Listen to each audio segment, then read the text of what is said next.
The ride height of a vehicle refers to the distance between the body of the vehicle and the ground, as well as the clearance between the fender and the tire. This measurement plays a crucial role in determining the vehicle's ground clearance and overall appearance. Modifying the ride height is common, whether lowering it for a sleeker look or raising it to fit larger tires.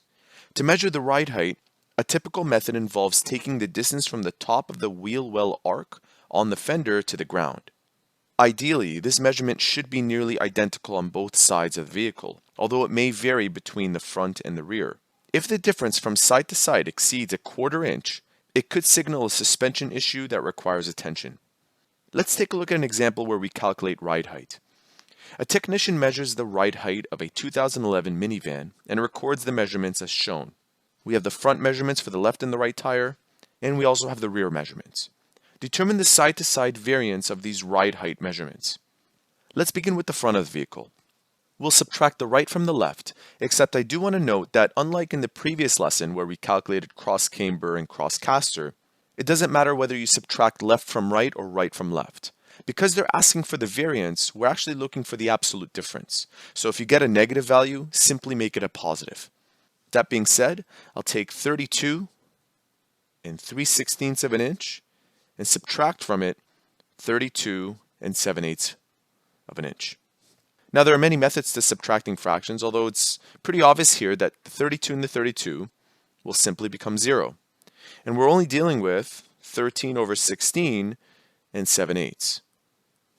We need to make the denominators the same, so I'll multiply the second fraction, both the top and the bottom of it, by a factor of 2. This leads me to 13 over 16 take away 14 over 16. Since the denominators are the same, I can subtract the numerators. So 13 take away 14 makes negative 1 over 16. When it comes to ride height, we take the absolute difference.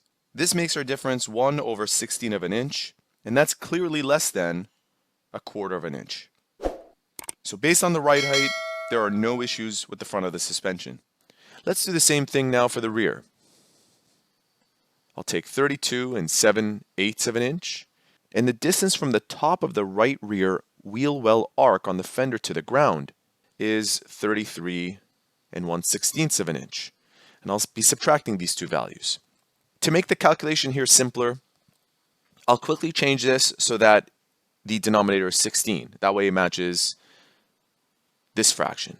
So we end up getting 32, and if I multiply the numerator and denominator by a factor of 2, we get 14 over 16, and this one stays as it is. Notice that from 14 over 16 to 1/16, that is a difference of 3/16 of an inch.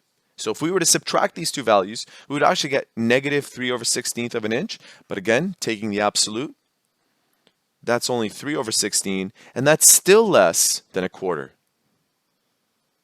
Based on these calculations, we can make the assessment that the ride height at the front and the rear are according to spec. If you have any further questions about this topic, please leave a comment in the comment section below. Thank you so much for watching.